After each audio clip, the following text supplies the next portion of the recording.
Bom, eu gostaria de convidar a todos que abram sua Bíblia. E se você não possui sua Bíblia, essa aqui é uma igreja generosa, vai emprestar uma Bíblia para você poder acompanhar a nossa programação de hoje aqui. Nós vamos ler apenas um trecho da Bíblia e eu vou comentar com vocês. Isso, só faça a gentileza. Se você não tem uma Bíblia, só levante a sua mão, eles vão entregar uma para você e nós vamos daqui a pouquinho ler a passagem. Romanos capítulo 1, tem um número 1 bem grande e nós vamos ler uma parte. Esta aqui é uma carta que o apóstolo Paulo, o apóstolo São Paulo, escreveu para os cristãos que moravam na cidade de Roma. E assim diz na minha tradução. É uma saudação que ele dá, é uma carta. Paulo, servo de Jesus Cristo, chamado para ser apóstolo, separado para o Evangelho de Deus, o qual foi, por Deus, outrora prometido, por intermédio dos seus profetas nas Sagradas Escrituras, com respeito a seu filho, o qual, segundo a carne, veio da descendência de Davi, e foi designado Filho de Deus, com poder, segundo o Espírito de Santidade, pela ressurreição dos mortos, a saber, Jesus Cristo nosso Senhor, por intermédio de quem viemos a receber graça e apostolado por amor do seu nome, e para a obediência por fé entre todos os gentios, entre todos os povos, de cujo número sois também vós, chamados para serdes de Jesus Cristo. A todos os amados de Deus que estais em Roma, chamados para serdes santos, graça a vós outros e paz, da parte de nosso Deus, nosso Pai e do Senhor Jesus Cristo. Paulo escreve para aqueles que estão em Roma e fala assim: olha, eu trago para vocês a paz da parte de Deus, a vocês que foram chamados para ser santos. Deixa eu explicar para vocês essa expressão santos. Na nossa cultura brasileira ocidental, às vezes nós pensamos que santo é apenas alguém que recebeu uma beatificação, uma canonização. No original grego não é bem assim. A palavra santo em grego significa hagios, significa separado para um fim especial, separado. Pela visão bíblica, santo não é aquele que nunca pecou. Pela visão bíblica, santo é aquele que foi separado por Deus. Então, a partir do momento que você entrega a sua vida a Deus, você foi separado por Ele como uma coisa muito preciosa. Então, todos nós devemos buscar a santidade, devemos buscar ser santos, mesmo que nós tenhamos pecados. Vocês sabem que São Hilário, que foi um pai da igreja do segundo século, ele dizia que nós temos a casta meretriz. Como pode ser uma casta meretriz? Porque ele falou que a igreja é assim, a igreja é santa e pecadora.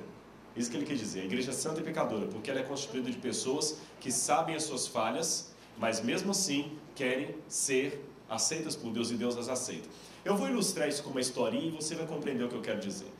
Dizem que uma vez um pai caminhoneiro viajava e passava um mês fora de casa. E quando ele voltou, a filhinha veio correndo e falou assim: papai, papai, e ele abraçou 3 aninhos, 2 para 3 aninhos. Ele abraçou a pequenininha e falou: que gracinha, papai, estava com saudade, eu também, papai. Conta as novidades para papai. Aí a menina falou para ele: novidade? Sabe, papai, eu já sei escrever. 2 para 3 anos? Hoje eu sei que a alfabetização, o governo Lula está pedindo para ser mais cedo, né? Eu sou um pouco contra isso aí, mas agora a alfabetização vai começar mais cedo. Mas assim, para 2, 3 anos, ele falou: é mesmo, você sabe escrever? Sei, papai. Então escreve alguma coisa para papai ver. Ela pegou a caneta, pegou o papel, e criança pega a caneta assim, né? Vocês já viram? É assim que criança pega a caneta, né? Ainda pôs a linguinha para fora. E ela começou, como criança, a fazer aquele monte de rabisco no papel, né? Aquelas linhas desconexas. Depois que ela fez aquele monte de rabisco, ela tá aqui. Aí ele puxa, e como todo pai que quer incentivar a filha: que letra linda que a minha menina tem, que bonito, o papai tá tão feliz, olha que a carta que ela escreveu pro papai. Só que eu acho que ele exagerou um pouquinho na dose e elogiou tanto, que a menininha perguntou assim: é papai, olha que letra bonita, você escreve muito bem. É mesmo, papai? Papai, oi, o que está escrito aí? E sabe, ele deu uma resposta que eu acho que veio do céu. Ele falou para ela assim: filhinha, aqui está escrito que você não sabe escrever ainda, mas aqui também está escrito que você quer aprender a escrever, que você está tentando. E que por você querer e tentar, você me dá muita alegria e muito orgulho de ser o seu papai. É mesmo, papai? Está escrito tudo isso aí? Está escrito tudo isso aqui. Sabe, por melhor que nós tentemos ser, por mais caridade que nós façamos, por mais boas obras que nós realizemos, tudo que eu e você fazemos de bom chega perante os olhos de um Deus perfeito como se fosse um monte de rabisco. Porque Deus é perfeito. Mas Ele olha lá de cima para esses rabiscos e fala assim: filho, nas suas obras está escrito que você não tem condição de estar aqui comigo. Nas suas obras também está escrito que por você mesmo, você nunca vai chegar aqui no céu. Mas aí também está escrito que você quer vir aqui. E pela minha graça, você vai vir. E eu tenho orgulho de ser o seu Deus. E eu morreria 1000 vezes na cruz do Calvário de novo, se fosse só por sua causa. Entenderam o que significa ser santo? É ter sede de Jesus, é ser separado por Ele. Não porque eu sou especial, não porque eu sou melhor do que as outras pessoas, pelo contrário. É porque quando eu olho para mim mesmo, eu me sinto tão pecador, mas quando eu olho para a graça dele, eu me sinto tão salvo, tão liberto, que eu não tenho mais como ser orgulhoso, nem me sentir superior às outras pessoas. O santo é justamente o contrário. O santo não é aquele que acha que nunca pecou. O santo é aquele que tem a consciência das suas falhas, e por isso ele não acusa as pessoas, por isso que ele não pisa nas pessoas, por isso que ele sabe que todos têm chances iguais de ir para o céu. Basta querer e aceitar. Agora, e Roma? Deixa eu contar para vocês um pouquinho o meu namoro com Roma. Alguns estão vindo aqui pela primeira vez. Eu gosto muito de... Minha área é arqueologia. Eu trabalho muito com arqueologia. Daqui a 15 dias eu vou estar em Israel numa escavação em Tel Dor. A gente gosta de fazer buraco, sabe? Cada um gosta de... Alguns gostam do olho, outros gostam da remela, né? E gostam, não se discute, se lamenta. Mas eu tive a oportunidade uma vez de... Só tirar isso aqui. Isso. Eu tive a oportunidade uma vez de escavar em Roma. Roma, vocês sabem, é uma grande civilização. Ela começou por volta de 753 a.C. Roma foi fundada no dia 21 de abril, dia de Tiradentes, de 753 a.C. Vocês sabem, a lenda conta, uma das explicações para a história de Roma, é que havia 2 irmãos, Rômulo e Remo, que foram julgados no rio por um padrasto, e eles sobreviveram e uma loba os criou. Então, por isso, eles fundaram a cidade com o nome que era uma mistura do nome dos dois. Rômulo e Remo virou a cidade de Roma. Essa é uma maquete de como era a cidade de Roma daqueles tempos. Realmente era uma coisa fantástica. Esse era o hipódromo. Havia corrida de cavalos aqui. Então, imagina, eu estou mostrando uma cidade como era no 1º século depois de Cristo. Então, imagina a grandeza que não era Roma. Esse aqui é o Coliseu, como era antes de ser destruído. Nós temos aqui também um dos panteões. Tem um outro, mas não é bem esse aqui não, que ainda está preservado em Roma. Quem vai à Itália pode ver lá até hoje, que depois foi transformado em igreja. Era realmente uma cidade fantástica. Os artistas tentam imaginar como era a glória da grande Roma, a ponto que todas as estradas acabavam lá. Até criaram o ditado: quem tem Roma, quem tem boca, vai a Roma, que é só perguntar onde fica e seguir qualquer estrada. Realmente deveria ser uma cidade fantástica. Agora imagina as pessoas que moravam aqui nesta cidade e haviam aceito a Cristo como seu salvador pessoal. Era uma cidade promíscua. Roma era uma cidade terrível. Se hoje nós estamos assustados com os grandes centros, que realmente, eu estou vindo de São Paulo lá, o PCC, vocês sabem o que a gente enfrentou há poucos dias aí, né? Agora, até todo lado nós estamos sendo atacados, bandido, filho matando pai. Realmente a coisa está terrível. Você liga a TV, praticamente não há programa algum que você possa deixar seu filho assistir tranquilo, sabendo que ele está aprendendo boas coisas. Internet hoje, quanto lixo que vem. Nós ficamos assustados. Roma era promíscua assim. Só se ter noção, os imperadores eram tão terríveis. Calígula, olha a maldade de Calígula. E eram homens que se sentiam deuses. Imagine agora ser cristão num ambiente desse. E com um agravante. Depois de Cláudio, os cristãos foram proibidos de seguir a religião deles em paz em Roma. Cláudio iniciou uma perseguição contra os cristãos e Nero prosseguiu nessa perseguição, de modo que naquele tempo, ser cristão em Roma era arriscar a morte. Eu estou com um grupo de amigos aqui na Espanha, quando a gente estava numa escavação arqueológica de uma cidade romana, a cidade de Clunia. Aqui são mosaicos que foram desenterrados de casas de Clunia. E é interessante como o mosaico do chão ainda conserva-se bastante inalterado. Este foi um anfiteatro que nós escavamos. Olhando assim, não parece grande coisa, mas aqui ficava a arena, onde os circenses apresentavam-se, e aqui ficava a arquibancada. Na época em que esse anfiteatro estava inteiro, você podia falar qualquer coisa aqui do meio e a arquibancada toda ouvia. Um poder de acústica tremendo. ele era assim na época. Então era um pouquinho diferente do que nós vemos hoje. Muitos cristãos acabaram sendo mortos ali em espetáculos da cidade de Clunia. Aqui nós estávamos escavando então, encontrando vários pedaços de mármore. E olha uma das coisas que a nossa equipe encontrou lá. Uma pata de um cavalo de bronze. E só achamos a pata do cavalo. Agora você imagina o resto da estátua. Alguns deduzem que era uma estátua de Galba ou de Nero que havia ali em Clunia. Então, pela pata do cavalo, você imagina que a estátua era em tamanho natural. Devia ser uma coisa tremenda aquilo ali. Aqui um bonequinho também que encontramos de ferro ali, talvez o brinquedo de criança ou aqueles que, tipo o bonequinho de chumbo que os militares usavam para estratégia militar. Aqui era o local onde os circenses se aprontavam para o espetáculo. Bom, agora, o que mais me fascinou em Roma, estou falando, aqui foi na Espanha, né? Eu estou falando do Império Romano, agora vamos para a cidade de Roma mesmo, a capital, foi o testemunho que os cristãos deram ali. Nós escrevemos sobre o apóstolo Paulo. Paulo e Pedro foram martirizados em Roma, vocês sabem disso, né? Pedro foi crucificado de cabeça para baixo. Ele falou que ele era indigno de viver com Jesus. E aqui atrás está o Fórum Romano, aonde Paulo e Pedro foram julgados e sentenciados à morte. Perto do Fórum Romano, existe essa escola aqui e ela me chama bastante atenção. Aqui eu vou começar a dar para vocês exemplos de pessoas que seguiam a Jesus naquele tempo. Ora, se eu perguntar aqui nessa noite quantos são cristãos, eu acho que 90% vão levantar a mão. 90%. Mesmo que alguém falasse, eu não sou cristão, não tenho religião nenhuma, mas você foi batizado numa igreja algum dia. Então você tem um cristianismo pelo menos de família. Haja vista, qual é o nome dessa cidade? Salvador. Por que recebeu o nome de Salvador? Em homenagem a Jesus. Você tem aí igrejas, conventos, imagens de Cristo, livros falando de Cristo, análise da inteligência de Cristo, Jesus Cristo, tema de música. Hoje ser cristão é uma coisa até nobre. Se eu falar o seguinte, você não é um cristão, é até ofensivo, né? Se eu falar, você não é cristão, estou até te ofendendo. Mas naquela época, ser cristão não era motivo de orgulho.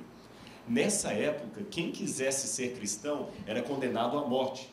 E aqui funcionava um liceu, uma escola. São os restos de uma escola. E uma coisa me chamou a atenção, que nessa escola encontraram uma parede, aqui nós já estamos em Roma, capital da Itália mesmo ali. Encontraram uma parede com um desenho curioso. Olhando assim, grosso modo, você pode não estar vendo muita coisa. Mas dá para perceber que tem um desenho de um burro aqui? De um asno? Percebe? Não tem um menino desenhado aqui? E aqui tem algumas inscrições. Desde aquela época, esse é um grafite do 2º século depois de Cristo, as crianças tinham o costume de pichar a parede. Então, numa escola cheia de meninos e adolescentes, alguns garotinhos fizeram um rabisco lá, uma sujeira na parede, como hoje o menino rabisca carteira, rabisca banco, picha mesmo muro, fez aquilo ali. Seria um desenho qualquer, se ele não me chamasse a atenção para uma coisa. O que significaria um menino e um burro? Se a gente for olhar mais de perto, esse desenho na verdade estaria assim. Perceberam que eu só tirei o molde? Um burro.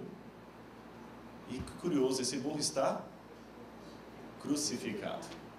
E aqui tem um menino. Aqui existe uma inscrição grega, Alexandros Sebet Theon, que traduzido significa Alexandre adora a Deus. Agora vamos fazer um exercício arqueológico juntos? Só foi encontrado esse desenho ali, eu não sei o histórico dele, mas vocês vão me ajudar a reconstruir. Um menino desenhando um burro, adorando um burro crucificado. E embaixo escreveu, Alexandre adora o seu Deus. O que vocês deduzem? Esse Alexandre, com certeza, era um adorador de Cristo. Era um cristão. E como o cristianismo não era uma religião respeitada na época, pelo contrário, era proibida, os colegas fizeram uma chacota com ele. Desenharam Jesus como se fosse um burro crucificado e picharam aquilo no muro. Mas o que me chama a atenção é que logo acima tem um símbolo de um Y, que na verdade é um Y mesmo em grego. Sabe o que significa isso aqui? Alexandre foi fiel. Quando os cristãos queriam marcar o símbolo de fidelidade até o fim, eles marcavam um Y. Então o que eu deduzo desse desenho? Um rapaz talvez adolescente, chamado Alexandre, estava sofrendo perseguição. Você sabe do bullying? Hoje nós temos aí a síndrome do bullying. O que é isso? Quando os meninos começam demais a torturar um outro por causa de esporte, qualquer coisa assim, até bater gangues que batem na escola. Na América tem isso demais. Um garoto é segregado pelos outros porque é hispano, ou porque é negro, ou porque é filho de muçulmano. Ele é segregado até a morte. Naquele tempo havia isso. Então eles devem ter batido em Alexandre. Alexandre não deve ter tido amigos na escola. Ele deve ter sido ridicularizado. Eles ridicularizaram a religião de Alexandre, o Deus de Alexandre, e ainda desenharam o Alexandre ali adorando Jesus como se Jesus fosse um burro numa cruz. Mas o que me interessa é que Alexandre foi fiel. Dá para vocês imaginarem um pouquinho das pressões que um jovem como Alexandre passou naquele tempo? Dá para imaginar? Num tempo em que, sabe, eu posso dar uma outra definição de santo? Principalmente para os dias que vivemos, santo hoje é aquele que valoriza o que a maioria negligencia. Porque hoje nós vivemos uma era assim tão de jeitinho. Você já notou? Às vezes o pai fala assim com o filho, olha a cena, ele está assistindo a TV mostra lá uma crise política qualquer, os políticos estão roubando em Brasília, e ele fala assim, vagabundos, estão roubando o nosso dinheiro, de botar esse pessoal todo na cadeia, a gente paga imposto, esse pessoal está roubando a Previdência, e ele xinga e blasfema, e o filho escuta. Esse mesmo pai que ficou indignado porque um deputado foi apanhado aí numa corrupção, no outro dia ele sai para vender o carro e fala, filhão, papai vai vender o carro, quer ir comigo? Quero, pai. E ele vê o pai negociando ali e também vê o pai comentando quando chega em casa assim, empurrei para frente aquele carro lá. Ele estava para bater o motor, mas eu falei que o motor estava tranquilo. O pai não foi honesto. Na verdade, a ocasião faz o ladrão. Se você está mentindo aí no carro, passando o carro para frente, que ele está para bater o motor e você finge que não está, você não é diferente daquele político que você está revoltado que está roubando. Só que ele roubou em milhões, você roubou no carro. E vai por aí afora. Santo é aquele que valoriza o que a maioria negligencia. Alexandre era santo nesse sentido. Ele falou, podem me ridicularizar, podem ridicularizar o meu Deus, minha religião, não me importa, eu serei fiel. Agora, outros já foram fiéis ali. Esse lugar onde eu estou aqui é a prisão mamertina. Lembra que eu falei de Paulo e Pedro? Paulo uma vez escreveu assim, eu sei em quem tenho crido, e sei que ele é poderoso para me dar no dia final a coroa da justiça. Você lê isso na Bíblia e parece tão bonitinho, tão poético, né? Paulo, eu sei em quem tenho crido, olha que bonito. Mas Paulo escreveu isso na prisão mamertina. Se você descer, hoje evidentemente que a prisão mamertina está adaptada para o turismo. Mas naquela época era um fosso, estão vendo a escadaria aqui? Era um fosso e raramente a luz do sol penetrava naquela masmorra. Bom, eu não sou tão alto assim. Eu tenho 1,73 m, nem lembro qual foi a última vez que eu medi, mas deve ter 1,72 m, por aí. Cálculo, se não estiver errado no cálculo aqui, mais ou menos isso, né? 1,70 m que eu devo ter. Vocês estão notando que o teto batia quase na minha cabeça? Perceberam? Agora imagina o apóstolo Paulo preso aqui, num ambiente em que a luz do sol não entrava, escuro, fétido, úmido, e ele ali escrevendo com luz de candeeiro, eu sei que eu estou fiel a Deus e vou continuar fiel até o fim. Paulo sabia que ia morrer, mas ele foi fiel. Então realmente, olha aqui, esse homem que era mais alto que eu, ele estava conversando com a mulher aqui explicando, ele teve que ficar mais baixo. Eles colocaram até o símbolo de uma cruz de cabeça para baixo, porque Pedro foi crucificado assim, e presumem que Pedro também passou alguns dias ali na prisão mamertina, onde Paulo também esteve. E o Coliseu? Quantos cristãos não morreram no Coliseu? Você pode imaginar isso aqui como era bonito na época? Lembra que eu mostrei aquela maquete anterior?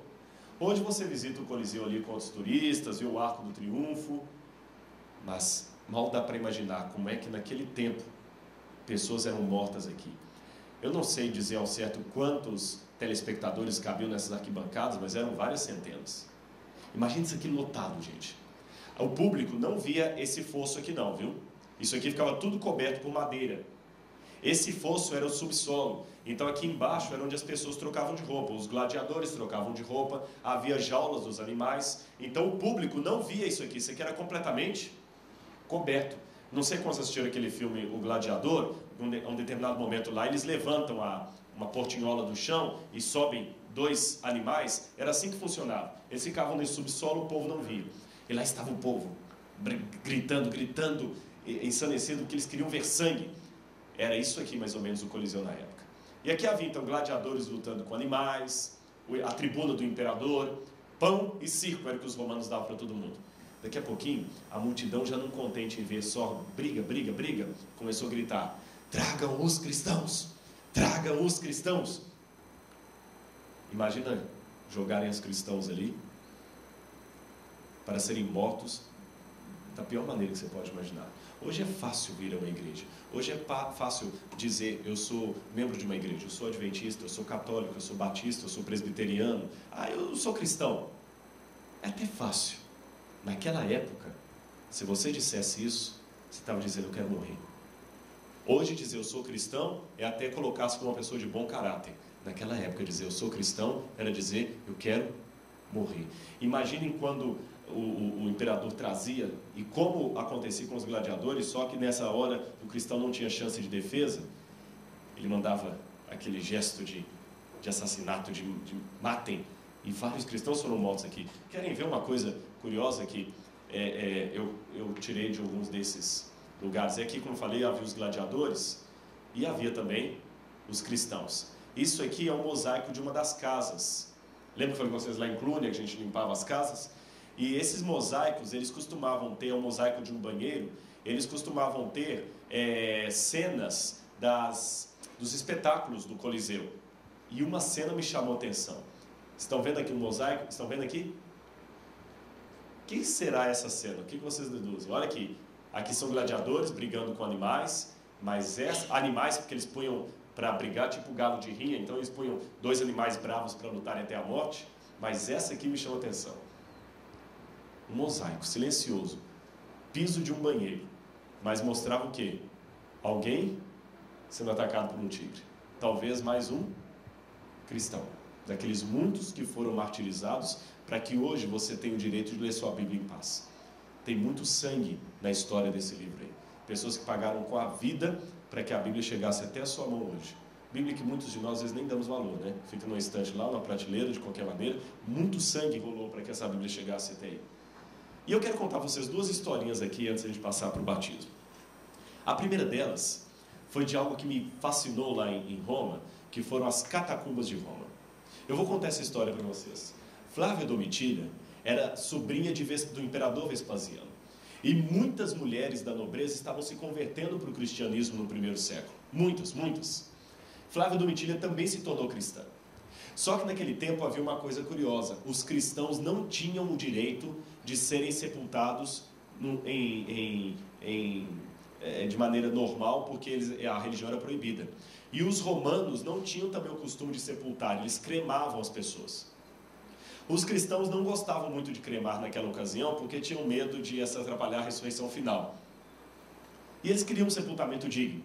Então Flávia Domitília resolveu dar um presente para a igreja cristã. Ela falou: já que os meus irmãos não têm direito a um sepultamento digno, eu vou dar isso para eles. Ela gastou toda a fortuna que ela tinha para construir debaixo da propriedade dela galerias e galerias subterrâneas onde pudessem construir túmulos para os cristãos, compreendem? Porque aí ficava debaixo da terra, você poderia ser sepultado em paz. Tanto é que é curioso que essas galerias ou catacumbas depois receberam o nome de cemitério, que até hoje a gente chama. Cemitério no grego significa dormitório, porque os cristãos naquela época achavam que quem morre, dorme até a volta de Jesus. Era mais ou menos assim então que funcionavam as galerias. Eram corredores e mais corredores. Aqui está uma passarela normal. Embaixo dela você tinha as galerias. Essa aqui, por exemplo, as catacumbas de São Calixto. Estão vendo por baixo aqui? Então aqui em cima funcionava a propriedade normal. Eles desciam por alguma porta secreta e aqui embaixo tinha... Mas, gente, são quilômetros e quilômetros de corredor. Eu tenho algumas fotos aqui que mostram, olha bem. E nessas gavetas, eles punham os corpos dos cristãos. Muitos desses cristãos haviam sido mortos como mártires. No Coliseu ou nas torturas romanas, haviam sido mortos como mártires. E ali também eles aproveitavam para realizar os cultos. Já que não tinha liberdade para realizar o culto em paz, eles tinham um culto na catacumba.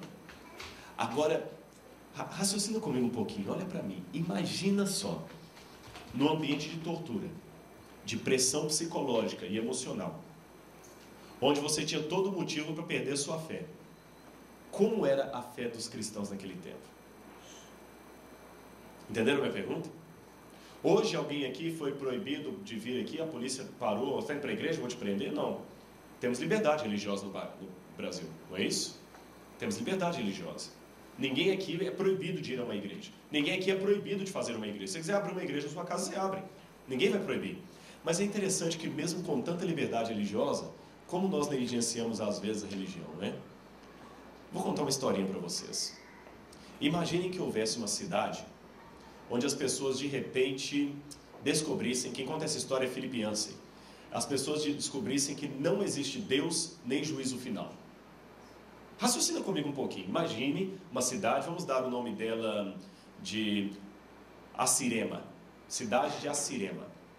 Na cidade de Assirema, as pessoas descobriram, para longe de qualquer questionamento, que não há Deus nem juízo final.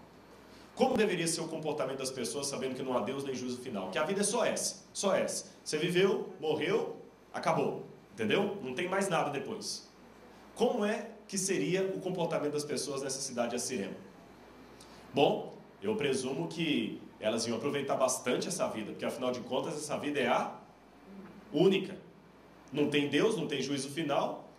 Então, se elas iam aproveitar essa vida, a velhice ia ser uma coisa que as pessoas iam tentar empurrar ao máximo. Porque ninguém ia querer ficar velho, porque velhice é sinônimo de que minha vida está acabando. E como só tem essa, então as pessoas iam tentar de toda maneira empurrar a velhice o máximo que podem, o máximo que pudessem, fingir ou agir como se a velhice não estivesse chegando, como se a velhice não existisse, como se fosse uma coisa banal. Rostos de velhos não estampariam os outdoors, pelo contrário, os outdoors estariam estampados de rostos de pessoas jovens, demonstrando vitalidade. Os rostos novos e bonitos, musculosos, iam vender bastante, porque iam lembrar vida. O esporte ia ser uma sensação tremenda nessa cidade, porque esporte é símbolo de vida, de saúde, de estar ativo. Não seria mais ou menos assim? As pessoas não iam mais muito querer saber de fazer o bem. Por quê? Eu vou querer saber tirar vantagem. É lucro? Tem sentido para mim? Tem. Eu não tenho que dar satisfação a Deus. As pessoas iam ser fiéis enquanto estivessem sendo observadas, porque no escuro ninguém vai ficar sabendo mesmo. Não tem Deus? Não seria mais ou menos assim o comportamento de Assirema? Agora, é estranho que, imaginando Assirema, eu acabei de descrever em muitos aspectos o comportamento do próprio Brasil. Hoje nós não temos um país em que as pessoas estão empurrando, os velhos estão escondidos, às vezes ninguém quer saber deles. Onde os outdoors só colocam juventude eterna, parece uma juventude eterna, prometem juventude eterna. E é curioso, porque eu estou falando de um país onde, segundo o Ibope, 98%, segundo o Vox Populi, se não me engano, 98% da população dizem acreditar em Deus. Sabe, pessoal, há dois tipos de ateísmo. Há o ateísmo teórico e o ateísmo prático. O ateísmo teórico é aquela pessoa que fala, eu não acredito em Deus e ponto final. E o ateísmo prático é aquele que fala, eu acredito em Deus, mas ele vive como se Deus não existisse. Está cheio aí hoje. Naquele tempo, dizer eu creio em Jesus era arriscar a vida. Mas mesmo assim, esse pessoal tinha uma fé. Talvez o nosso problema é que a gente tem liberdade demais, né? Olha aqui as catacumbas. Quantos cristãos mártires foram enterrados nelas? Se você for à Itália algum dia, visite as catacumbas de Roma. Parece que você quase sente o cheiro do martírio ali dentro, de pessoas que deram a vida deles pela fé em Jesus. Agora, me chamou a atenção, eu fiz um estudo sobre as lápides de muitas catacumbas. E uma coisa me chamou a atenção. Vocês sabem que Constantino, o imperador, se converteu para o cristianismo. Uma pseudo-conversão. Quando Constantino se disse cristão, o cristianismo tornou a religião oficial de Roma. A partir do momento que o cristianismo tornou a religião oficial de Roma, aí o terrível aconteceu. Por quê? Os cristãos que antes eram perseguidos começaram a perseguir. Compreenderam? Aí mudou o papel. Agora o cristianismo que começou a perseguir. E muitos cristãos agora queriam ser sepultados nas catacumbas de Roma, porque virou status ser sepultado do lado de um mártir. É legal ter um mártir na família, ter alguém, isso é status, é bom, é bonito, é famoso. Então eu fiz uma comparação entre as lápides anteriores a Constantino e as lápides posteriores a Constantino. Compreenderam? Vou repetir. Eu fiz uma comparação entre as lápides anteriores a Constantino, da época da perseguição, e as lápides posteriores a Constantino, quando a perseguição não era mais uma realidade. Eles escreviam na época da perseguição coisas simples, por exemplo aqui ó, Vicentia in pace, em latim significa Vicentina em paz. Era uma jovem chamada Vicentina que tinha sido morta. E eles desenhavam os símbolos do cristianismo ali com uma pomba. Aqui ó, Rufina e Irene, agora em grego, aquele estava em latim, esse aqui em grego. Rufina, alguma moça ou mulher, senhora já chamada Rufina, e Irene, em paz. E a cruz aqui. Eram muitas lápides que havia. Havia o peixe, e várias delas têm o peixe, Iritos Zonton, peixe vivente. E por que eles colocavam o peixe como símbolo do cristianismo? É o seguinte, é que a palavra peixe em grego é Iritos, e eles faziam um acróstico com Iritos. Iesus, Jesus, Christos, Cristo, Theo, Deus, Ruios, Soter. Jesus, Cristo, Filho de Deus e Salvador. Então eles faziam esse acróstico com o nome peixe, por isso que o peixe era o símbolo do cristianismo. Agora, nessas lápides, como eu falei com vocês, tem uma simplicidade, uma fé muito grande. Olha os epitáfios de algumas pessoas que morreram por sua fé, de mártires, da época anterior a qual o nome do imperador que eu falei? Constantino, anterior a Constantino. Aqui está Márcia, que se pôs em repouso num sono de paz. Interessante, ela morreu degolada. E mesmo assim, os parentes dela escreveram na lápide, aqui está Márcia, que se pôs em repouso num sono de paz. Lourenço, a seu amado filho, que sempre foi conduzido pelos anjos. Você vê que eles tinham fé. Vitorioso na paz e em Cristo. Olha outra. Sendo chamado, ele se foi em paz. Olha uma outra, que um pai escreveu para um filho. Deus o deu, o tirou. Bendito, aí está faltando alguma parte, que viveu em paz no consulado de... Agora veja os epitáfios pagãos. Lembra que eu falei que depois de Constantino, o cristianismo se tornou religião oficial e agora era até chique ser enterrado ali? Lembram? Agora não tinha mais perseguição. Ninguém era mais perseguido por seguir a fé cristã. Olha como é que a coisa mudou. Viva para a presente hora, pois não temos certeza nenhuma quanto ao amanhã. Olha como é que as frases começaram a mudar. Incrível. Na época da perseguição, da luta, da dificuldade, o pessoal tinha fé, tinha paz. Na época da bonança, tinha um desespero. Explica para mim essa incógnita humana. Na hora do aperto, você tem esperança. Na época da bonança, você tem desespero. Eu, Procópia, levanto minhas mãos contra Deus que me levou inocente. Isso aí foi alguém que escreveu, evidentemente, né?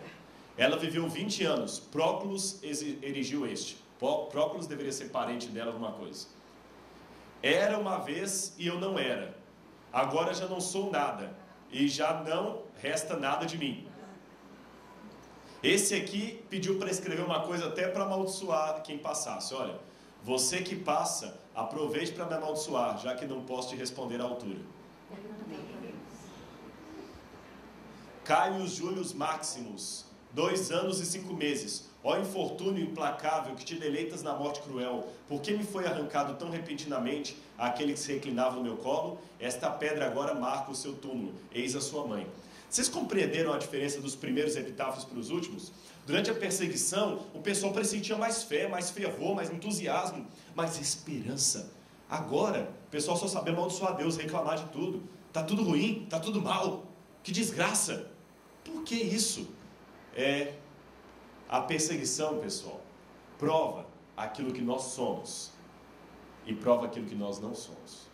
Diz que uma vez um pregador foi começar um culto numa igreja e entraram 6 homens fortemente armados com metralhadoras encapuzados e viraram para o pregador e falaram assim: olha, nós vamos matar cristãos aqui que não queremos saber de cristãos nesse país. O pregador assustou assim, parou de falar. As pessoas também estavam em pé para cantar o hino, pararam também. E ele falou: vamos dar uma chance. Quem quiser sobreviver agora, rejeita esse tal Jesus aí e cai fora da igreja, porque o resto nós vamos passar bala. Rápido! Aí mais ou menos uns 50% assim, abaixaram, né? Se não quiser morrer, sai, porque quem for desse Jesus nós vamos matar. E os 50% abaixaram assim e foram embora, né? Depois que eles saíram, ficaram mais alguns assim de olho fechado, já esperando as balas. Aí os homens tiraram o capuz e falaram: muito bem, pregador, toca o culto que nós já limpamos a escória. Sabe, eu não vou dizer que nós precisamos chegar a esse ponto, Mas eu quero com essa historinha tirar uma lição de moral para eu e você pensarmos juntos. A perseguição mostra aquilo que nós somos, que realmente é na hora da provação que as máscaras caem e você vê quem é quem. É nessa hora. É muito fácil, como eu falei, no casamento, você está ali na frente e trocar juras de amor e tudo mais. Mas é no dia a dia que você revela realmente se você ama aquela pessoa e quer envelhecer com ela, ou se você está disposto a pular fora na primeira crise. É nessa hora que você vê. Na hora que você está com o dinheiro vindo numa boa, é fácil ser honesto. Agora, quando você está com o dinheiro curto e encontra uma mala cheia de dinheiro, aí você devolve ou guarda para você. Aí que nós vemos realmente quem é honesto, quem não é. Compreendem? É na hora do aperto que nós vemos realmente quem é quem. Qual é o nosso caráter. E tanto é que nessa hora, alguns foram fiéis, mas outros nem tanto.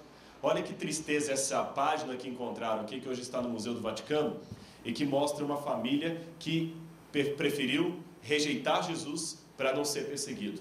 Eu vou traduzir, aqui está o texto grego e aqui está a tradução. Essa carta foi escrita por uma família que infelizmente optou por trair Jesus para não ser perseguido. Escolheram o lado mais fácil. Aqueles encarregados do sacrifício na vila de Teadélfia, da parte de Aurélia Bélias, filha de Péteres, e sua filha Cápimis. Nós temos sempre sido constantes no sacrifício aos deuses, porque o cristão não oferecia mais sacrifício aos deuses, né? E agora também em sua presença, em acordo com o regulamento, eu tenho oferecido libações e sacrifícios e provado as oferendas. Tanto o é que ele expedi que certificasse isto, assinando abaixo, que vocês possam prosperar sempre. Aí as testemunhas assinaram. Segunda mão, nós, Aurélio Serenos e Aurélio Hermas, vimos você sacrificando. Terceira mão, eu, Hermas, certifico. Primeira mão, no primeiro ano do imperador César Gaius Mécius Quintus Trajanus Décius Pius Félix Augustus,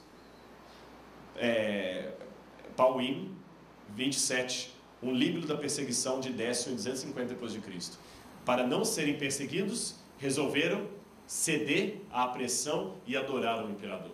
Sabe, se hoje fosse proibido seguir Jesus, qual seria a história de sua vida? Eu quero terminar contando uma última história. Essa história, Tertuliano escreveu esse livro, e num dos capítulos do livro, Tertuliano transcreve um documento chamado Passio Perpetui. Esse documento conta a história de duas mulheres, Felicitas e Perpétua, que foram fiéis a Deus e morreram por amor a Jesus. E eu queria contar essa história para vocês. Eu até li aqui, eu tenho aqui um pedaço aqui da história que aconteceu na cidade de Cartago. Foi na época de Sétimo Severo. Perpétua era uma moça rica, 26 anos, e filha única do seu pai. Ela tinha irmãos, mas de mulher era só ela. E ela tinha a empregada dela, a escrava, na época tinha escravidão, que era a Felicitas. E as duas eram muito amigas. E Felicitas estava grávida. E tanto Perpétua como Felicitas se converteram ao cristianismo. Mas na época de Sétimo Severo era proibido o cristianismo. Era pedido para morrer. E elas foram presas junto com outros cristãos. E o pai de Perpétua, como era um homem muito rico, muito poderoso, era um homem idoso já, com 80 anos, ele foi até ela e pediu: filha, abandona isso aí, filha, o papai está te pedindo, por favor. Ela: pai, eu não posso, pai. E o pai conseguia, com manobra política, ir até o cárcere onde ela estava, fala: filha, eles deixaram eu vir aqui porque você é minha filha, se fosse outra, eles já tinham deixado morrer. Filha, olha o que vai acontecer. E ele levou a filha até um local assim, onde ela podia ver da grade cristãos sendo mortos na arena. Tá vendo? Você quer morrer desse jeito? Não compensa. Você é a minha filhinha. E ela era caçula ainda. Então vocês veem, quem tem filho sabe, o caçula sempre é o mais... Assim, não é que o pai ama todos os filhos, mas o caçula sempre tem aquela questão de ser o mais achegado, né? E o pai: eu não posso perder você, filho. Você acha que Jesus quer isso? Pai, eu não posso mentir. Mente, olha, papai vai fazer uma coisa para você. Mente só para eles aqui. Mente para eles. Fala que você rejeita Jesus, blasfema, que você tinha que fazer 3 coisas para ser salvo: rejeitar o nome de Jesus, blasfemar o nome de Cristo em público e sacrificar aos deuses e ao imperador. Aí você estava livre. Então ele pediu, é tão fácil, blasfema, Jesus vai entender, blasfema o nome dele só uma vez, sacrifica aos deuses e vem, minha filha. Imagina como é que papai vai sofrer. Finge que você não é cristão só um pouquinho, por mim. Ela olhou para o canto da cela e tinha assim uma bacia com água. Ela falou, papai, o que é aquilo ali? Ô, filho, eu estou perguntando uma coisa séria. Papai, responde, o que é aquilo ali? É uma bacia com água. Ela falou, está vendo, papai?